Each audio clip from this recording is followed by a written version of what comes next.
Hey everybody, welcome. My name is Kurt, aka the Vitruvian Gamer, and today I'm trying something new. I'm trying to see if I can do something live, a live event. The first time I'm doing this, so it might very well mean that this is going really bad. So let's see if I have sound. All right, so everything should be okay. So what is this video for? Well, I am going to tell about my top 30 releases, top 30 games that I will be coming out in, at Gen Con 2016, the big convention. I think it's in Indianapolis. Oh, correct me if I'm wrong.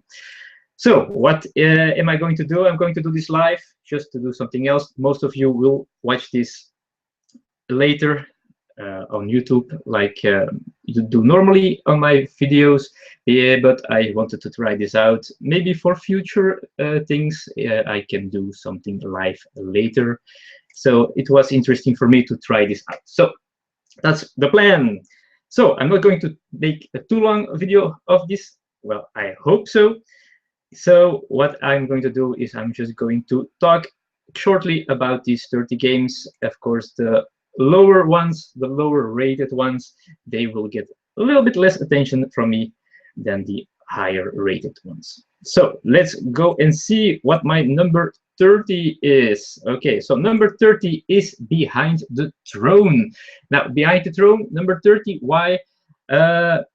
Just because of the designers of it. So Behind the Throne is a game designed by Alexander Nevsky and Oleg Sidorenko. And you might recognize those names because, well, they are the designers of Mysterium, or Tajemnicze Domoso, as you might know it by. And they also did Portal Games My Happy Farm as well, so a game that I know pretty well because, of course, I have to demo it quite often. So it's a good pedigree. I'm curious about it. It is. I'm watching my Board Game Geek as well. So it is a game with some card drafting in it, and push your luck, set collection stuff. Very simple thing where you actually have a deck with cards, and you are going to turn around the top card, and you can push your luck by turning over the next card. If it's lower than the previous one, you can continue, and you can decide to stop, or you can decide to go on. If you don't bust, you get all the people. There are people on the cards. You get all those in your tableau. They give you special abilities to, well, that you can activate to mess with other players' cards, or to, if you bust in the lineup, to not bust or something like that. Very easy. I'm not sure if it's easy, but it's a simple idea, and it looks fun, so I'm interested in that. So that's my number 30, Behind the Throne. That is by, I'm not sure by who it is. I'm sorry. I've written it down. Let's see. It's by Ares Games. So that's number 30. Number 29 is Grim Slingers. Grim Slingers is by Greenbrier Games. It's a 2 to 4 player game. And why I've chosen this one to be on the list is the artwork. The artwork is just awesome. It looks phenomenal. I haven't seen that much about it yet. It is kind of a dueling thing where you have in this Wild West with magic stuff, and you try to defeat each other, I guess. There's also a cooperative version that you can play solo or with more players, and that's, of course, another important reason why this made my list. But certainly check this out on Board Game Geek, just to see the artwork. The artwork looks quite good. So that's something that's interesting for me. Grimslingers, designed by Stephen Gibson. Number 28 is a game that, well, where you need some dexterity for, and it's the game in which you are going to stack all of these things, and the game is called Junk Art by Pretzel Games. and that one is designed by Jay Cormier and Sen Fung Lim, a well-known name in the world of board gaming. So that's my number 28. It looks fun. I don't get to play dexterity games that often. That doesn't mean I don't like them. It's just hard to get on the table with the people I play with. So that's why it's at number 28, but it looks pretty cool indeed. Number 27 is a game by Stronghold Games, designed by Brian Engelstein, Jeff Engelstein, and Sidney Engelstein, so the Engelstein family. Apparently, it's an older game which they have completely done over and made a streamlined game of it, apparently. And it seems to be a great fun game as well, and it's called The Dragon and Flagon. Now, in this game, each player is one of the brawlers, or depending on how much players you play with, there can be less players. You have to play 2 characters, and you are in a tavern brawl, and you are going to program your movements, only a few cards that you play at one time, and you can throw stuff that you picked up. You can pull the rugs underneath the feet of other players. You can push the table, so you push it against someone. You can go and jump and hang on the chandelier and kick. So it's mayhem, crazy stuff. Looks fun. Again, a game that I won't be able to play that often, but still it looks great. You have all these cool pieces, the tables and the mugs that you can throw it. It looks like real fun to me, and I'm interested in trying this one out for sure. Of course, by the way, I'm not going to Gen Con. I'm a Gen Cant goer this year. I live in Belgium. It's very hard for me to get to Gen Con, but I'm still interested, and I hope they will be, those games that I'm talking about here will be here pretty fast, because I want to try some of them out. And one of them, of course, was The Dragon and Flagon, my number 27 on this anticipation list. Number 26 is a small game that has been on Kickstarter. I didn't have the financial means to kickstart it, to back it at that time, and I'm still a little bit sad about it, because this game is cool because of its theme. It's a game designed by Brent Povis, and it's published by 2 Lantern Games, and the game that I'm talking about is Agility. Now, Agility is a game in which you are going to this dog agility contest where they run between those poles inside of the tunnels and stuff like that. So it's an well, it's a cool theme, unique theme. I haven't seen any game about that before. The artwork looks cute, and well, yeah, this is just plain the theme. It looks awesome. It's my number 26 on this list. I really want to try out, and I'm glad it got published, so I still might get a chance to play this after not being able to back it previously. Number 25, I'm not sure. This is a game that I just hope, I really hope it's going to be good.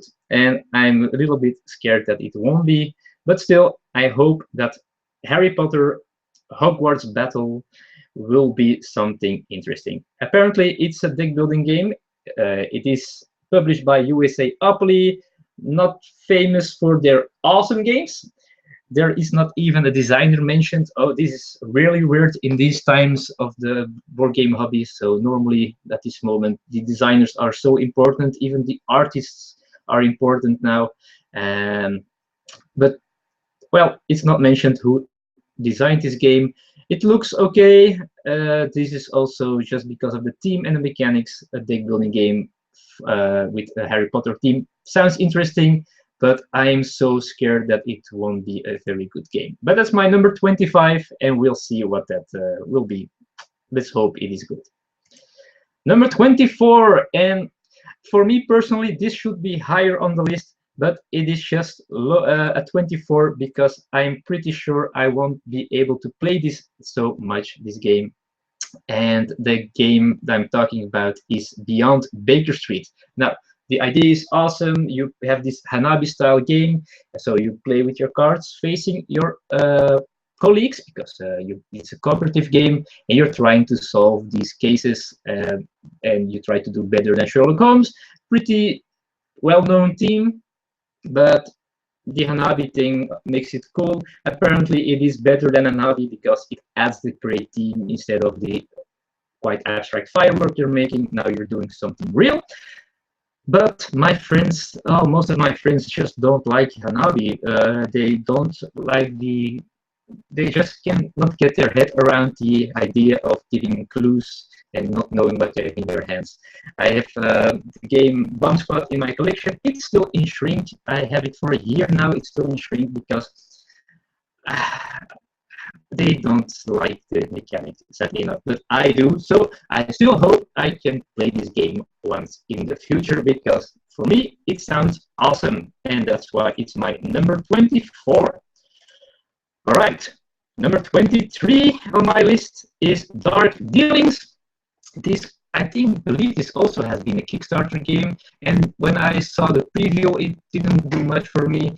But now it got published by Nevermore Games. It is a game designed by Michael D. Kelly, and in this you are, well, strange enough, you are drafting heroes, and then you want to defeat those heroes with the dungeon or something like that, with the minions in a dungeon with traps and stuff like that. So it's a cool theme, very special, and the artwork looks pretty cool. But the reason why it's so high on my list is my trust in Ignacy Cepicic of Portal Games. He apparently likes this game very much, and if he likes it that much, it's probably a good game. So that's why it's my number, I believe, number 23. Ooh, already 23. So that's pretty interesting for me. So I hope this is a cool game, and I hope to try it out pretty soon.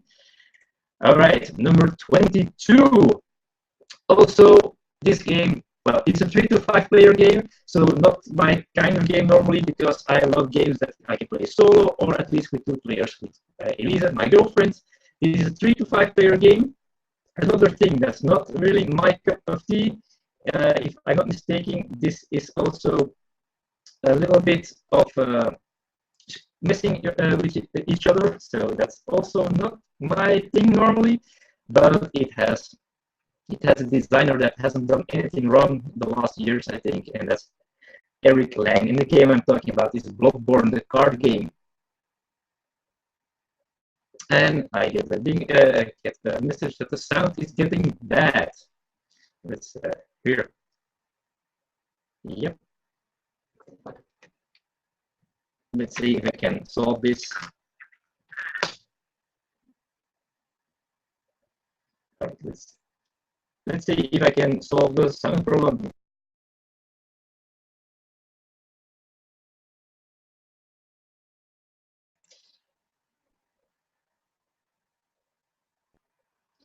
Okay, let's hope this works. That was of course, the risk I took with going live.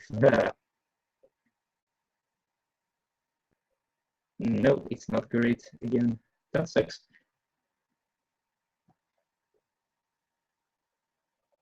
Okay, I'm not sure how I can solve this. Just a second, people. Just a second.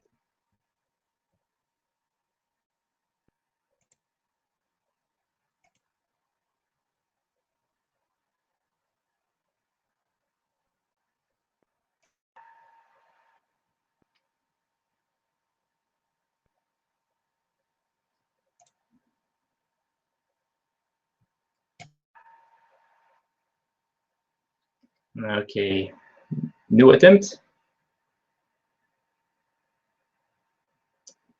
With the delay, of course.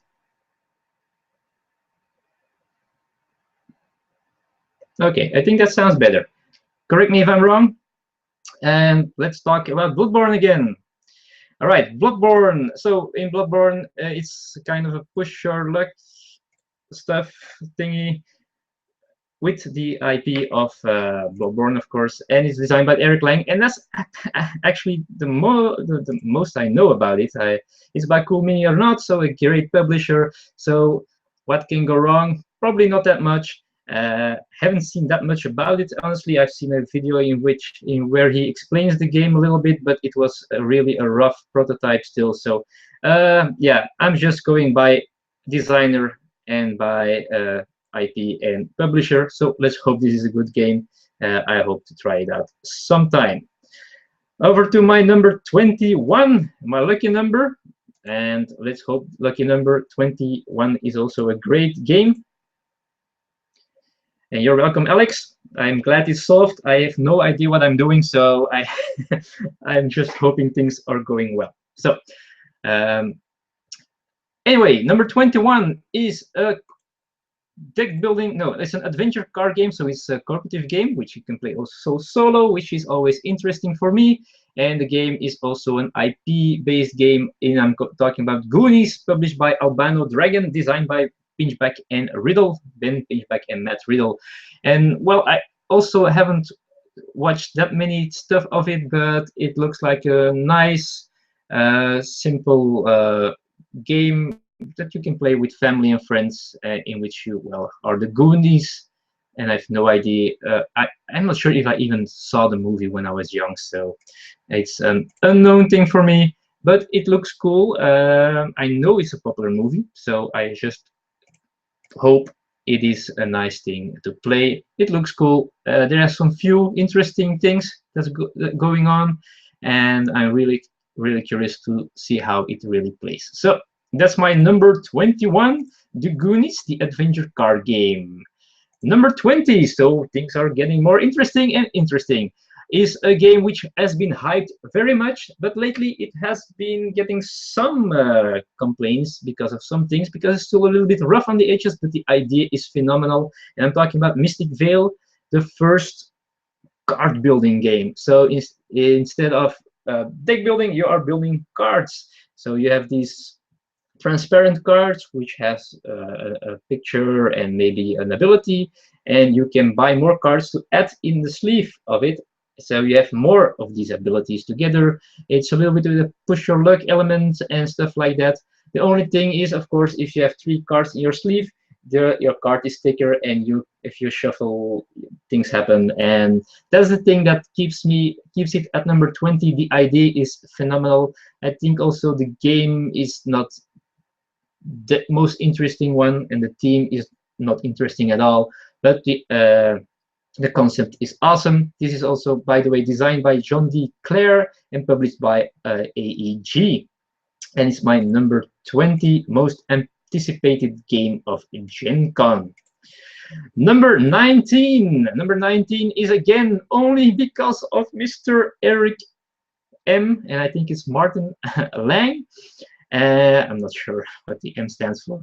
And that's The Others 7 Sins, another game by Cool Mini or Not, but this is a huge game with miniatures, and well, it's in an apocalyptic world with all the fanatics of the Hell Club who have summoned the 7 deadly sins. It's a dark theme, but it looks massive. It looks awesome. It's probably a game that I will never play, but still, man, Eric Lang, he's on fire. This game looks awesome. It looks amazing. So I really hope that someday, somehow, I will play this game at least once. Number 18, I think. Number 18. Let me take a sip of water. Number 18 is a 2 to 4 player game published by Grey Fox Games, designed by Asger Johansson. And in this game, it's a cooperative game set in Victorian England, and I'm talking about London Dread. Now, the cool thing is the story element about it. So you have these roles of investigators that you take. You try to uncover these plots in a story, and if the story leads to a grand finale, you have dice rolling to do some tests. Each investigator has his personal deck, and sometimes you have to draw a card from that deck, and it might help you or, well, not help you probably. And well, that looks pretty interesting, and the artwork is cool, the dice look cool, and, well, I'm not sure it says 2 to 4 players, but maybe I can play it solo, who knows. But it looks pretty cool, nice theme. It feels a little bit, if I saw the images, it looks a little bit like Elder Signs, but a bit more to do. So I'm interested, so I'm hoping this will be a good game. Next one on the list, number 17, is another dexterity game, but a very cool one in my opinion, and that's Brick Party by Yellow Games, and also I think in Europe it will be Heidelberger Spielerverlag. And Brick Party is designed by Luca Bellini, if I didn't already mention that. And well, you have these kind of Lego pieces in this game, and well, you have to, well, one person has to tell you which construction you have to build with those Lego pieces, and the other one has to do it. But sometimes you have these cards that, or these things that say you have to do it one-handed, or other things like that. So crazy game, and apparently not that easy always, but it's a fun concept, and it looks like great thing to do. It plays up to 9 players, so it is also great if you are with a couple of friends at home. So very interested in Brick Party, and that's why it's my number 17. Number 16, it has to make it here. Now I'm a big Pandemic fan. I'm also a Pandemic Legacy fan. I also like Pandemic The Cure, and now there is Pandemic Reign of Cthulhu. So the Cthulhu themed Pandemic. It looked, but it's maybe just Pandemic, who knows? But the theme, of course, is cool, and I might be able to play that with other people who don't feel like curing diseases and prefer to beat Cthulhu and other of the ancient ones or elder gods or whatever you are fighting in this game. It looks cool. It's Matt Leacock, and it's by Z-Man Games. So I'm really curious to see, and I think the board game looks awesome, and there are some miniatures as well. So it looks pretty cool. But so my number 16, Pandemic Reign of Cthulhu.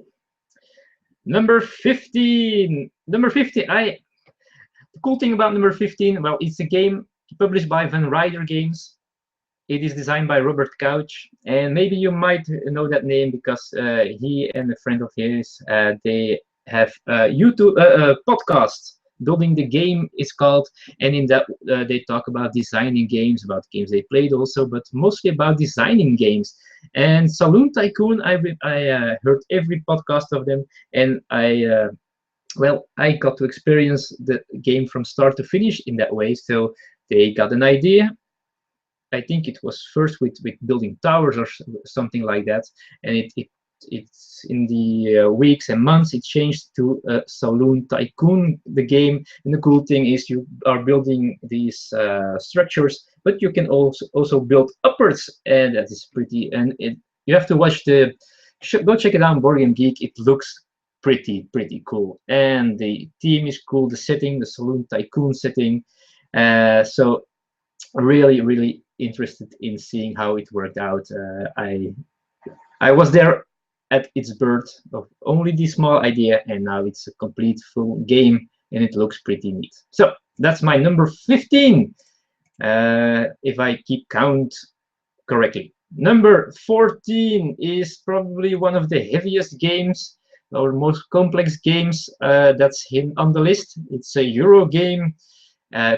Plays 1 to 5 players. I didn't even know that you could play it solo, which of course might have raised it on this list, but okay, it's high enough for now. Number 14, and I'm talking about the game published by Stronghold Games, designed by Jacob Frixelius. I hope I pronounced that correctly, and the game is Terraforming Mars. In Terraforming Mars, well, you are, I think you are terraforming Mars. But it is really cool because you are going from this barren planet, and you are going through decades or maybe even centuries of changing the planet to a place where you can live and thrive. It's a cool theme. One of the couple of Mars games that will be released this year. For me personally, not the #1 Mars game that will be released this year, but it is a very interesting one as it is. So Terraforming Mars, because of its complexity, probably not as high as it might have been, but pretty high as it is. Number 13, the number of bad luck, they say, and this game has has been released in small amounts already in the UK Gaming Expo. The game designer is Tony Boydell, and it's published by Tasty Minstrel Games, and the game is Gules of London. Now, this one was so popular in the UK Gaming Expo, and I've seen some reviews of it as well. The only reason why it is not in my top 10 anticipated games is because apparently it is quite a nasty game and you are screwing with other players quite a bit, and that's not the thing that most of the people I play with like too much. It's not that that we are soft or something, but we like to keep the personal attacks as low as possible. Sometimes we do, but most of the time we try to be a little bit more gentle to each other. And this game apparently is a little bit nasty, but the idea of the game and the gameplay and how it works looks awesome. I really want to play this game once and see if maybe the nastiness isn't that bad, and maybe I buy myself a copy in the future. Who knows? Number 12, and well, of course there have to be Portal games in this list. I'm sorry. And this game is not a new game, because it is a reimagination of a game that's released last year, and it's a card game, a micro game of designer Christian Kurla, designed apparently published by Portal Games, of course, and it's Tides of Madness. Now, this you also have Tides of Time, the previous one, but this adds the Cthulhu theme to it.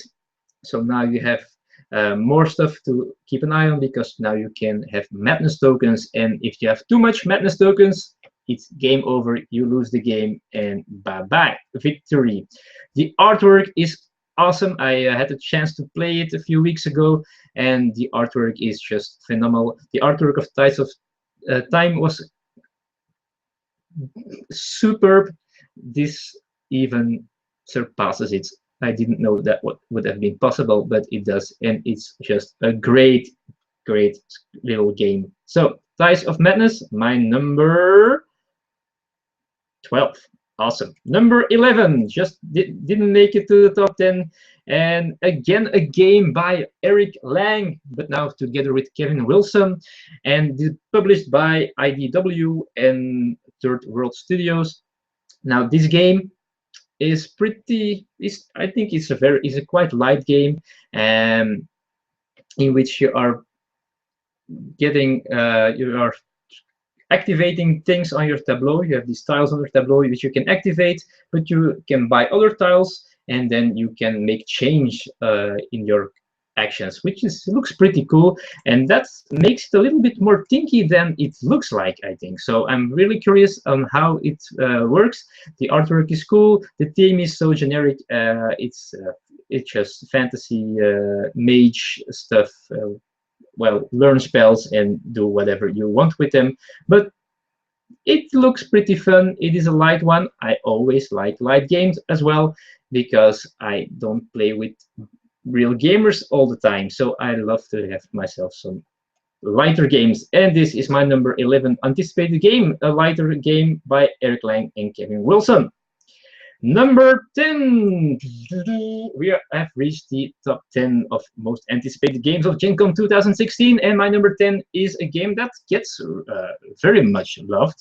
It's designed by Gil Hova, published by Formal Ferret Games, and the game is The Networks. Now, in this game, you are running a television network, and you're trying to program great shows with great artists and put in some great advertisement in between it as well. And well, you hope to score points with that, of course. The theme is awesome. There is lots of humor in the game, because you have these names of the shows, and that might remind you of real shows. Like you have this series that you can buy and program that's called Found, well, instead of Lost, of course.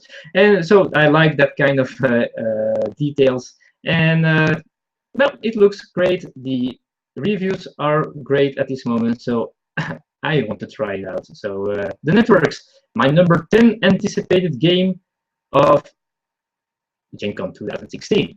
Hi, Natural 20 Games. Welcome to the live feed. I know it is a bad hour to do this, but I'm just trying some things out. So, number 9. Now, this might get some controversy because this is probably not in most top 10 lists. I think people will like the game, but being a top 10 is really special. And the game I'm talking about is designed by Justin DeWitt, published by Fireside Games, and also by USA Opoly, and that game is Star Trek Panic. Now, why is this on my list here? Well, because, well, oh cool, enjoy your movie Natural 20 Games. So why is Star Trek Panic on my top 10 list? Well, because I don't have any of the Panic games yet, so I haven't even played one of the Panic games. And now the team is the most interesting of the ones that already have been released, the Star Trek team. I'm not a big Star Trek fan. I don't know too much of it. I know some personalities in it, some characters. I know some episodes.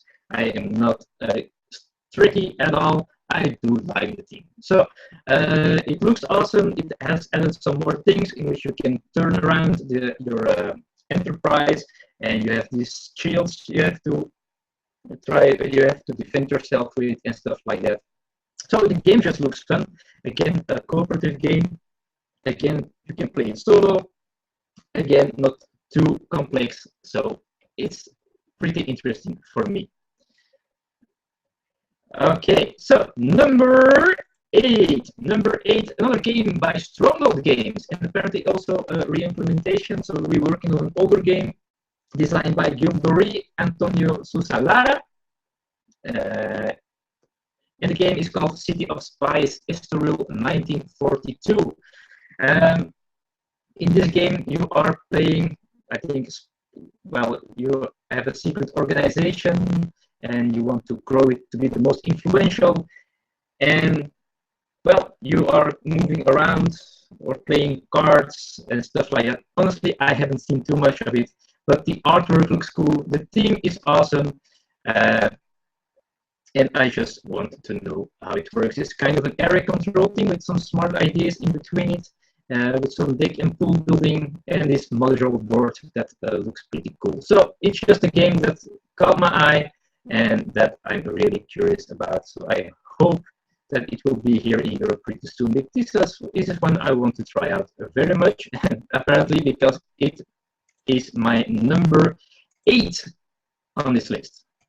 Number 7, again with spies. Yes, we have to control our network with spies. And well, the coolest thing about this is with dice placement. You roll your dice and you can put them on places on the board, and then you can do some things. I love that mechanic. Underused mechanic of all time for me. And the game I'm talking about is Covert, a game by Kane of Kane Klinko and published by Renegade Game Studios, who are putting out these phenomenal games. I think, if I'm not mistaken, is Fuse one of them. I think it is. And this game looks awesome. It has a mini game in it as well, where you want to crack codes in which you have to slide the numbers so you can make the codes you are looking for. It looks pretty cool. I'm pretty excited for this one, and that's why it is my number 7 on this list. Okay, we're getting closer to the end. Luckily for me, because this water isn't helping me at all for my throat. And there we go. All right, number 6. Number 6 is a game that didn't caught my eye at the beginning at all. Not at all. I didn't bother. I saw the cover and I was like, it looks cute. Yeah, okay. Then I heard it was by Antoine Bauza. Then I was like, oh, Antoine Bauza. That might be cool. And then I saw a playthrough of it, or a part of it by Rado, and then I was sold. So it is Oceanos by Yellow Games, published by Yellow Games, and of course designed by Antoine Bauza. And this is a lighter drafting game. So Antoine Bauza, famous for some card drafting game, might be. And well, he's back with another drafting game, in which you are making, well, you are drafting cards and you are making this ocean with animals you want to collect, with treasures you can dive to. But the drafting system is pretty cool. It's cool for the two-player version, but it's also awesome for a version with more players, in which each player they take two cards, they choose one for themselves, and all the players give their cards that they didn't choose to the starting player at that moment. So if you're playing a 5-player game, you have 4 cards to choose from. So pretty cool idea. The artwork looks cool, cute, and you have these submarines that you can upgrade, and it's like a puzzle, so you can change different parts and you can upgrade it by replacing the puzzle element with another part of the puzzle. And it looks pretty cool, by the way. Apparently the French version, the first version, had some problems with that puzzle thing. It doesn't fit always. The new version that will be released at Gen Con, that should be solved. And for those of you who already have the French version, you can email Yellow for replacement parts. Okay, number 6, Oceanos. Number 5. This came out of nowhere, of course, the announcement of Fantasy Flight Games, that this game designed by Nicky Valens would be released during Gen Con, and the game is Mansions of Madness 2nd edition. Now, I've never played Mansions of Madness. Why? Because it's a one versus all game, and I don't like that. And the people I play with don't like that either. We prefer to play together or all against each other, but not one versus the other. It's something that just doesn't work in the groups I play. And now, there's an app for it, and the app will be the bad dudes who will tell you what happens, and the other players work cooperatively, which, in my opinion, sounds awesome. You have these mini puzzles that you have to do, but now it is all app orientated. Why do I use hard words? And it looks awesome. So awesome even that I already ordered the game and I hope to have it Thursday. Yes, because this one already made it to Belgium. They already have it here, but they are not allowed to sell it yet. Otherwise, you would have already seen me waving around with the box. By the way, I also already ordered Oceanos because I really want that game as well. So that's my number 5. Ooh, number 5. That means number 4 is even more interesting for me, and that's the game that people will buy no matter what, because the game, the previous one, has sold, I think, about 500,000 copies already, and I'm talking about Codenames, and now there's Codename Pictures by Vlada Shvatl and by CGE. Codename Pictures, if you know Codenames, well, this is the version with pictures instead of words. That's it. Do I have to say more? I don't think so. It looks awesome. It sounds awesome. I want it. I need it. I want it. And I will buy it as soon as I can get a copy here in Belgium. My number 4 anticipated game, Codenames Pictures. Number 3, and yes, this is another Portal Games game, but I wasn't sure. I played the prototype more than a year ago. It looked cool at that moment already. It had some problems still, and now the game is finished and it looks phenomenal. And the game I'm talking about is Cry Havoc. Cry Havoc by Grant Rodiak with help of Mikhail Orach and Mikhail Walczak, published by Portal Games. Is a game that works with a little bit of deck building. It has area control. It has variable card powers. You can play your cards for different things. It has a very unique battle system, and it has miniatures. It has all things you want. It looks pretty cool, and normally it's not my kind of game, but the reactions are out of bounds. They are just so good that I really, really, really want to play this again. So I hope to get a copy pretty soon, because this one I'm looking forward to play it on conventions with other people and to introduce them to this game because it looks awesome. And apparently, I saw the playthrough, and maybe you did also, of Watch It Played, where Rodney plays against his son and gets beaten pretty bad. But this looks very fun. So, very curious to play this finally the finished version. Cry Havoc, my number 3 anticipated game. Now, number 2, and you might have expected this to be number 1 because it is on so many people's list at number 1, but it is not on mine. It is number 2, and the biggest reason why this is number 2 is because I probably won't get it before Essen, and that's because the European pre-order price for the shipping has gone up pretty high. You have to pay $65 to get this to Europe at this moment, the pre-order version, and that's just way too much. The game I'm talking about is Seafall by Rob Davio. This is the new legacy game with a great team of seafaring pirate stuff, a 4X game, and I'm not sure what's going to happen in this game. I have on purpose not watched anything about it. I have not read anything about it. I just know it exists. It will be released at Gen Con. It will be massively popular. I will be playing it later with friends of ours, and I'm curious how it works. It looks awesome. That's it. I wish the pre-order would be less expensive for shipping. Otherwise, I would already have pre-ordered it because it is my number 2 anticipated game of Gen Con 2016. That leaves us with only one more to go.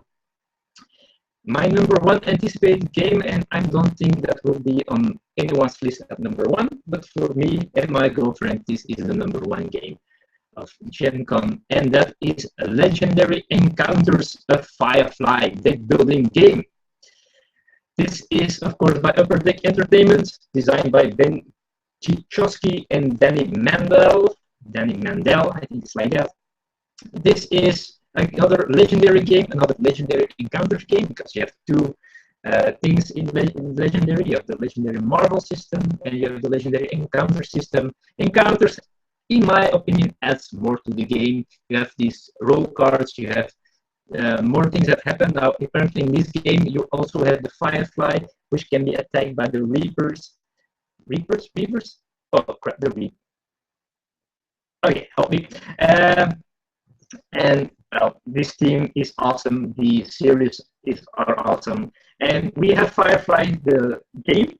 We like it. Elisa likes it more than I do, but I like it as well because of the team.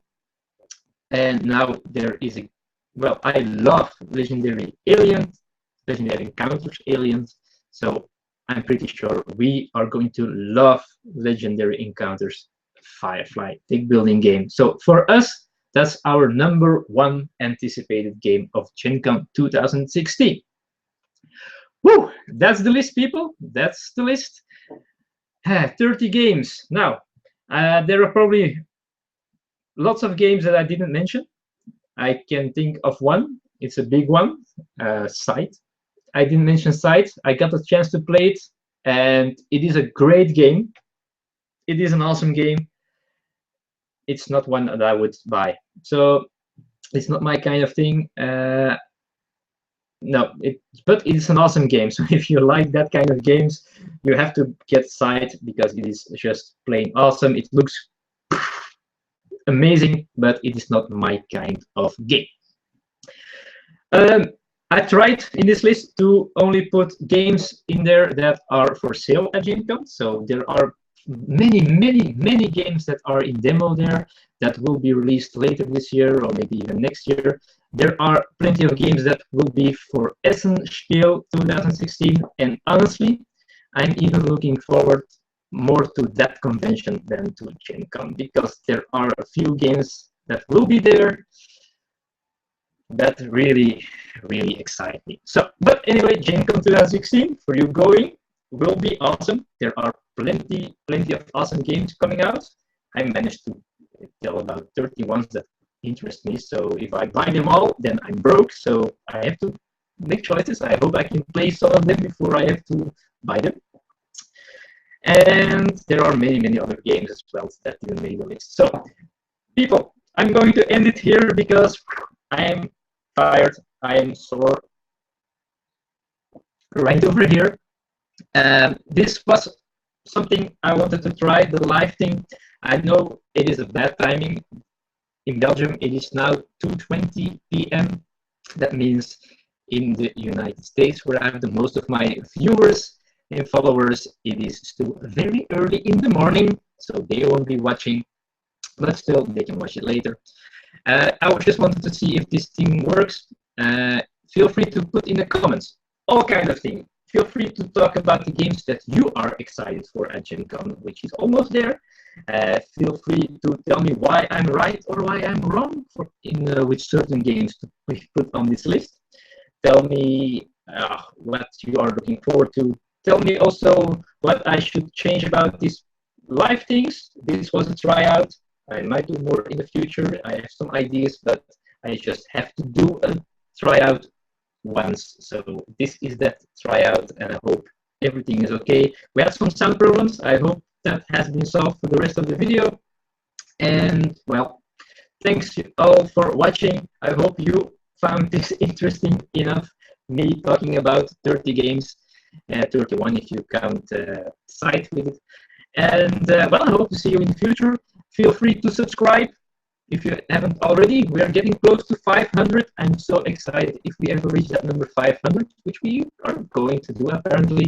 Then it's a party and especially a contest. And please also in the comments if you have an idea about the contest. If you are someone that is a publisher or whatever that might have a prize for me to give away, let me know, because I don't have anything at this moment. So I'm still breaking my head on what I should give as a prize and what I should do as a contest. I have a small idea for that contest, but I'm not sure yet. And well, also feel free to give this a thumbs up. It always helps the channel. Thumbing upping helps the channeling. And well, also visit me on Twitter. I'm at Vitruvian Gamer. And send me an email if you want to write a long thing to me, have questions or comments or whatever. You can also email me. Vitruvian Gamer. That's V-E, not V-I. Okay. VitruvianGamer@gmail.com. All right, people. That's it for now. I'm so happy that a few people still got here to watch. So I want to thank those people for being here. I hope they enjoyed it. And for you who watch this later, thanks also for watching. And I see you all in the future for hopefully with some games that released at Gen Con. Thanks again and bye bye.